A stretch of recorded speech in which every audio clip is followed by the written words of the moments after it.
कि ये अति हो गई है। अत्याचारों का ये भयंकर दृश्य है और ये रुकना चाहिए। अपनी रक्षा के लिए आवाज उठाना ये पाप नहीं होता, क्योंकि अन्याय करने वाला जितना दोषी होता है, उससे बड़ा दोषी अन्याय सहन करने वाला होता है।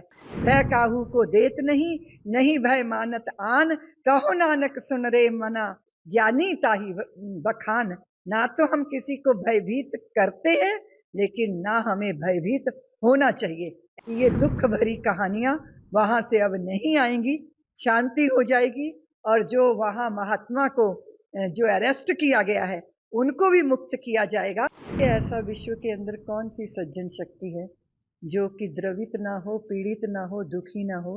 बांग्लादेश के हिंदुओं के ऊपर जिस तरह वहां अत्याचार हो रहे हैं, वहां हिंदू स्त्रियों की अस्मिता पर, उनके मान सम्मान पर चोट मारी जा रही है। जिस देश के वासी अपने देश को अपना मानते हैं, अपना ही देश अपना दुश्मन हो जाए तो भारी पीड़ा होती है। और इसकी वेदना पूरे विश्व के अंदर सभी सज्जन शक्तियों को है। मैं सोचती हूँ कि देश की सरकार ने निश्चित रूप से पहले भी पहल की होगी, लेकिन अभी प्रत्यक्ष रूप में जिस तरह की पहल की है कि हमारे संबंध तभी तक ठीक बने रह सकते हैं जब हमारी भावनाओं का सम्मान होगा, जब हमारी मूल जो धर्म की धारणा है उस पर चोट नहीं होगी।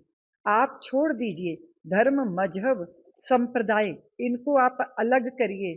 मनुष्यता भी तो कोई चीज होती है, इंसानियत भी तो कोई चीज है। अगर हमने मनुष्य को मनुष्य के रूप में ही देखा और मनुष्य होकर उसके साथ व्यवहार किया, तो ये जो हैवानियत है, ये जो शैतानीपना है, ये कभी मनुष्य के हृदय में प्रकट नहीं हो सकता। इसीलिए नाक तस्वीरें हैं वो देखकर हृदय बहुत भयंकर पीड़ा से भरा है। मैं सोच रही हूँ ये जो हृदय में जख्म है, ये जो पीड़ा है, ये जो दुख है, ये उस पे मरहम है सरकार की पहल। मैं समझती हूँ कि ये बात निश्चित रूप से है कि हिंदू जाति को अपनी समस्त अलग अलग धारणाओं का त्याग करके एक हो जाना चाहिए। ये बात सत्य है, संगठन में शक्ति है। हम सब एक रहें और तभी भविष्य भी सुरक्षित होगा, वर्तमान भी सुरक्षित होगा। और मैं चाहे किसी भी धर्म की सज्जन शक्तियां हैं, उनका आह्वान करती हूँ कि बांग्लादेश के इस हो रहे हिंदू समाज के ऊपर अत्याचारों के विरुद्ध आवाज उठाए। हम मनुष्य के नाते, पूरा विश्व धरती हमारी माँ है और हम इसकी संतानें हैं। इस तरह हम सहोदर हैं, हम भाई हैं। इसलिए सारे विश्व के अंदर जहां भी ये दृश्य देखे जा रहे हैं, जहां भी इस पीड़ा को अनुभव किया जा रहा है, हमारे देश में भी बहुत सारे लोगों ने प्रदर्शन किए हैं, इसीलिए कि ये अति हो गई है। अत्याचारों का ये भयंकर दृश्य है और ये रुकना चाहिए। मैं सरकार को धन्यवाद देती हूँ। निश्चित रूप से बांग्लादेश का अस्तित्व बना, उसके पीछे अगर देखा जाए, उस दृष्टि से देखा जाए, भारत की सौमनस्यता, भारत का भाईचारा, भारत का प्रेम बांग्लादेश पर हमेशा रहा है और मैं आशा करती हूँ वो सदैव बना रहे। ये बात निश्चित है। वो तभी होगा जब वहां के हिंदुओं को, उनके जीवन को, उनकी धारणा को, उनकी संतानों को, उनके युवा और उनकी बच्चों की, उनकी बहनों की इज्जत, मान सम्मान और जीवन, इसकी रक्षा होगी। हम इस पहल के लिए सरकार को बहुत बहुत धन्यवाद देते हैं। आशा करते हैं कि ये दुख भरी कहानियां वहां से अब नहीं आएंगी, शांति हो जाएगी।